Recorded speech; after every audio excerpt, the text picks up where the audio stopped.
Նախ ինքը իր արտաքին պարտավորությունները նույնիսկ կես հաղթանակի դեպքում չի կարողանում կատարել։ Նկատի ունեք խաղաղության պայմանագրի ստորագրում։ Նկատի ունեմ օրինակ նոր սահմանադրության հաստատման գործընթացը, որը նախ պետք է հաստատվի 2/3-ով խորհրդարանում։ Ակնհայտորեն դա չի կարողանում անել, որովհետև մանդատները չի ձգում։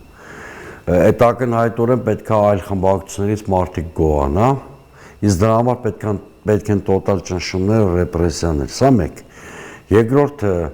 այսինքն Ադրբեջանի առած ստանձնած պարտավորությունները այս խոցելի լեգիտիմությամբ, իսկ հիմա իր լեգիտիմությունը նույնիսկ պաշտոնական թվերով շատ ավելի խոցելի է, քան կար միջև այս ընտրությունները։ Այս խոցելի լեգիտիմությամբ ինքը հասկանում է, որ կամ տոտալիտարիզմ է հաստատում եւ Ադրբեջանի բոլոր պահանջները կատարում է կամ չի կարողանում կատարել, ինչը հարուցելու է արդեն իր խնդիրները Ալիևի եւ այլն։ Մյուս կողմից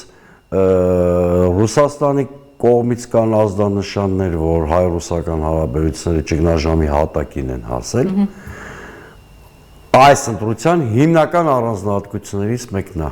Երբեք Երրորդ հանրապետության պատմության մեջ չի եղել մի դեպք, որ ընտրությունների ավարտից անմիջապես հետո մեզ առաջին շնորհավորող երկիրը չլինի Ռուսաստանի Դաշնությունների նախագահի առաջինը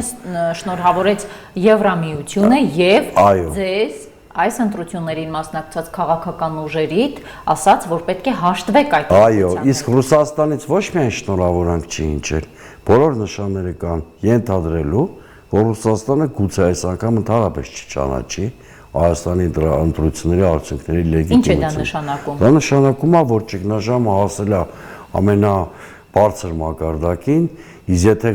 հաշվի առնենք, որ գործ ունենք դաշնակից երկրի հետ, դա կարող է նշանակել քաղաքականության արմատական վերանայում, դրանից բխող անվտանգային եւ տնտեսական հետևանքներով։